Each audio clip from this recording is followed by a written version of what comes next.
नाजिम साहब, क्या दिक्कत आ रही? अगर हिंदू स्वाभिमान यात्रा निकाला जाता है तो क्या दिक्कत है? आप भी तो इफ्तार पार्टी करते हैं ना सर। आप भी तमाम तरीके की जो आपकी हरकतें हैं वो करते हैं। आप बाज नहीं आते उससे, आप पत्थरबाजी करते हैं। और ऐसे में तो हिंदुओं को एकजुट होने की जरूरत है ही। हिंदुओं को एकजुट होना चाहिए, नहीं तो आप इसी तरह की हरकत करते रहेंगे। हाँ मोहतरमा, देखिए किस तरीके से आपने हम लोगों पर सर, इल्जाम लगा हमारे यहाँ दिया। मोहतरमा नहीं हाँ, चलता। आप मैडम अरे कह सुन सकते हैं, लीजिए, नहीं तो मेरा नाम ले सकते नहीं हैं। मोहतरमा जैसा कोई सुन लीजिए, शब्द नहीं चलता। नहीं, मैं तो मोहतरमा ही कहूंगा। नहीं, अगर मैं नहीं आपको लूंगी आपत्ति आपके हो तो मोहतरमा को। मेरा नाम दिव्या सिंह कोई है। बात नहीं।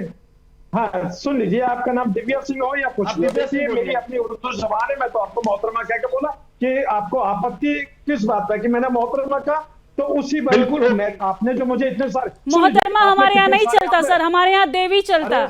हम देवी वाले लोग हैं, हम सीता वाले लोग हैं, हम राधा वाले लोग हैं, हम मोहतरमा वाले नहीं हैं। आप मोहतरमा मत कहिए, देवी कह लीजिए। आप देवी बुलाइए हमें, हमें मोहतरमा, हम मोहतरमा आपके एक्सेप्ट नहीं कर रहे हैं। हम देवी वाले हैं, हमें देवी बुलाइए। आप मोहतरमा नहीं लेना आपका, बताइए। हाँ सुन लीजिए, देखिए मैं तो जब डिबेट की बात कर रहा हूँ कि मैंने मोहतरमा का शब्द इस्तेमाल करा, आपको आपत्ति हुई। मुझे लेकिन होगी आपने जिस तरीके आपत्ति, से मुझे होगी अरे आपत्ति। सुन तो लीजिए, अब सुन लीजिए, जब मैंने मोहतरमा का आपने आपत्ति दर्ज कराई, लेकिन मैंने आपत्ति दर्ज इसलिए नहीं कराई क्योंकि आपने सीधा हम लोगों पर वो इल्जाम लगाए। आपने कहा कि पत्थरबाजी हम लोग करते हैं, आपने कहा कि शोभा यात्रा निकलती है तो उसका जो वहां पर जो असामाजिक माहौल होता है वो हम लोग करते हैं, इस तरीके का आपने मैंने इल्जाम गलत कहा क्या सर? मैंने गलत कहा क्या? आपको प्रूफ चाहिए क्या? इस बात को भी प्रूफ चाहिए क्या? तेलंगाना में सुन किया, तो लीजिए। आंध्रा में किया, अरे कर्नाटक सुन में लीजिए, किया, ठीक मुंबई है, में किया, अवनीश सिंह जी यूपी में बोल लेने किया। दीजिए, उन्हें बोल लेने दीजिए। अवनीश सिंह जी बोल लेने दीजिए, जरा सुन लेते हैं फिर जवाब हाँ। देंगे।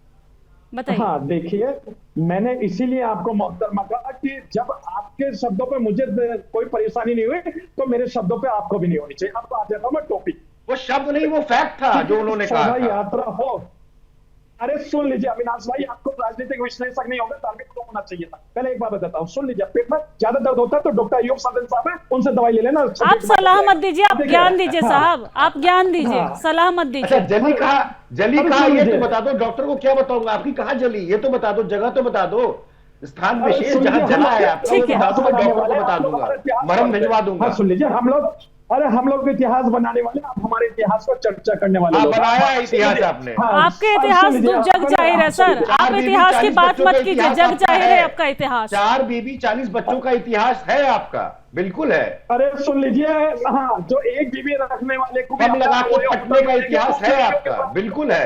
तरीके की बात मत कीजिए, आप शांत रहिए, अब चुपचाप बैठ के बात करने दीजिए, बहुत देर हो गई आपको। हाँ सुन लीजिए मोहतरमा, सुन लीजिए, जिस तरीके की मोहतरमा शोभा नहीं सर, यात्रा बार बार कह रही हूँ, देवी कहिए आप, नहीं तो मेरा नाम लीजिए। मोहतरमा नहीं कहिए, मोहतरमा मैं नहीं लूंगी अपना आपका। नाम बता दीजिए आप। मैं आप अपना सुदर्शन की नाम एंकर हूँ, बताइए। आप मुझे मोहतरमा नहीं कह सकते।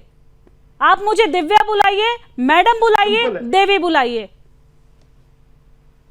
सुन लीजिए बताइए। ना, मैं आपको देवी कहूंगा ना आपको देवी कहने में आपको दिक्कत है तो मोहतरमा लेने में मुझे भी अरे दिक्कत सुन है। लीजिए, अरे सुन लीजिए, मैं तो बाजी आपको जी को इसलिए अगर नहीं कहना चाहता गायत्री कि कहें तो हाजिर कैसा नाजिर के लगेगा? शब्दों से आपका दिक्कत चालू हो रही है। अब सुन लीजिए, मैं ये कहता हूँ कि जिस तरीके से शोभा यात्रा या हिंदू स्वाभिमान यात्रा की बातें हो रही है, तो मैं ये कहना चाहता हूँ भाई, आप ऐसी यात्रा क्यों निकालना चाहते हैं देश के अंदर? अगर निकालना तो संवैधानिक यात्रा निकाले, संविधान की बात, ताकि लोगों को पता चले कि संविधान होता क्या, वो यात्राएं निकाले। लेकिन आप के रसूल की एक ही सजा, सरतन से जुदा, सरतन से जुदा। अविनाश जी सुन लेते हैं, अविनाश जी सुन लेते हैं। अविनाश जी एक मिनट, पहले उन्हें सुन लेते हैं। बात हो रही थी तब, सर से तन से जुदा कर रहे थे तो किसके स्वाभिमान की बात कर रहे थे? अखलाक की जब धार्मिक नारा लगा के पब्लिशिंग हो जाती है, जब कौन सा नारा लगाए जाते हैं आप जब उस पे बोलने पे आप लोगों के मुंह में नहीं चल जाती है। अरे आपके लेकिन अल्लाह को आप कासिम आऊंगी, साहब अश्विनी जी आपके पास आऊंगी, सुन लेते हैं इन्हें। तो आप एकदम एक्टिव हो जाते हैं। जब अली हाँ, सजदे सुन में था लीजिए, तो उसको देखिए। क्या बोल के काटा था? अपने बिरादरी भाई को बताइए, जो अली जब सजदे में था तो उसको क्या बोल के काटा था? करबला की लड़ाई क्या बोल के हुई थी? क्या उद्घोष था?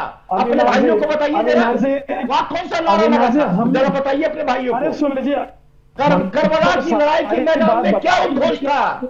अली को क्या बोल के काटा था आपने? बारे में बताना चालू करेगा ना तो आप अपने बिलों से निकल अरे इतिहास आपका काला है, इतिहास काला है आपका। लगेंगे, क्योंकि इतिहास आप लोगों को पता नहीं है, क्योंकि इतिहास आप लोग वो पढ़ते हैं जिसमें नफरत हो। अब देखिए, अब बात आती है नफरत की बात कौन कर रहा है नाजिम साहब? नफरत की बात कौन कर रहा है? आप तो शिक्षा ही नफरत की देते हैं, मदरसे में नफरत की शिक्षा देते हैं, आप नफरत की बात कर रहे हैं। हमारे धर्म में आपने कभी सुना है क्या हिंदू धर्म में की नफरत की बात हो? बेफजूल की बातें कर रहे हैं आप यहाँ बैठकर। मदरसे सुन लीजिए, मदरसे में अगर नफरत की अगर शिक्षा या तालीम दी जाती तो भारत के प्रथम राष्ट्रपति डॉक्टर राजेंद्र प्रसाद तालीम हासिल नहीं करते।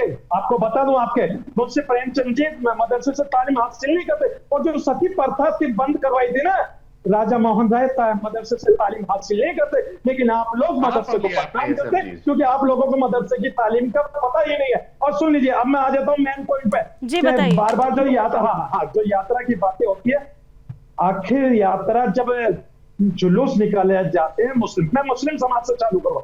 मुस्लिम जब जुलूस निकाले जाते हैं किसी भी मंदिर के सामने जाकर, कोई भी हरा झंडा नहीं लहराता, कोई भी अभद्र टिप्पणी नहीं करता। क्यों मुहर्रम में जब झंडा लेके जाते हैं और मंदिर आसपास आ जाता है तो क्या झंडा खोल के पॉकेट में रख लेते हैं आप? क्या फालतू की बातें कर रहे हैं आप? क्या मुहर्रम में आप अपना झंडा उतार के पॉकेट में रख लेते हैं? झूठ बोल रहे टीवी चैनल पे बैठ के आपके, हम झंडा नहीं लहराते। झूठ बोल रहे हैं। नाजिम बड़े जिम्मेदारी के साथ कहता है कि तिरंगा लेकर हम लोग आगे चलते हैं। और रही बात ये, सुन लीजिए, तिरंगा के साथ साथ जो एक चांद वाला झंडा होता है उसे क्या कहेंगे सर? तिरंगा के साथ जो पीछे एक चांद वाला झंडा होता है उसे क्या कहेंगे? क्या मंदिर के पास उसे उतार के पॉकेट में रख लेते हैं आप? सुन लीजिए, हम वो लोग नहीं है जो बलात्कारियों के समर्थन में तिरंगा यात्रा निकाली जाती है, हम उन लोगों में नहीं है। आप हमारी देशभक्ति पे आप उन लोगों में नहीं है, आप उन लोगों में है कि जब कोई यात्रा निकाली जाती है, जब कोई विसर्जन होता है तो मूर्ति खंडित करते हैं और हत्या करते हैं। हिंदुस्तान की कर रहे हैं, गजवाए हिंद की भक्ति ऐसे हमने देखा है। खंडित कौन करता है? हिंदुस्तान के भक्ति। मैं ये कहता हूँ कि अगर कोई खंडित करता है या कोई भी मानसिक होगी है,